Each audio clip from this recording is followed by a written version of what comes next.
Okay, we've already made our depth pass. We've gone down the depth that we need to get our height of our hooks at 22 thousandths in height. So we've cleaned up the face of the hammer surface here and there. Now you can see a little bit of die chem left over on the face of the hooks there and there.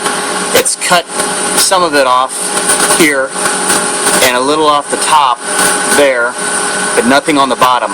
So we've moved our cutter in 1/1000ths further into the hooks because we're going to change the angle from 90 degrees to 89.75 degrees, which is 1/4 degree less than square, which will be ideal.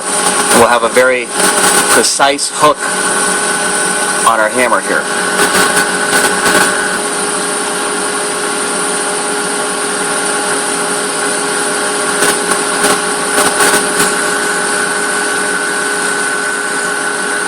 Again, we're removing about 1/1000ths.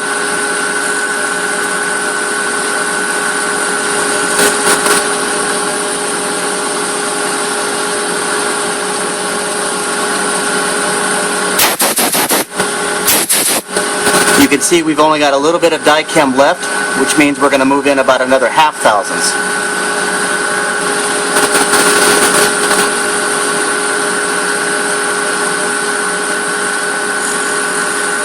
We're spinning a 5-flute carbide cutter, 3200 RPM, and it's specially ground at 89.75 degrees.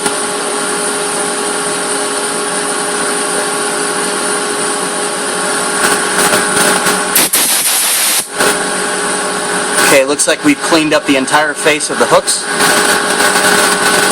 The next step will be to lightly break the sharp edge at the very top.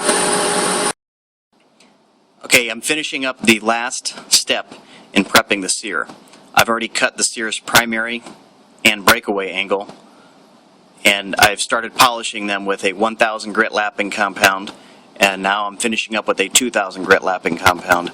I'm not actually changing those angles. What I'm doing is polishing them so that you have a very smooth metal surface on the sear. And I've done the same thing on the hammer's hooks.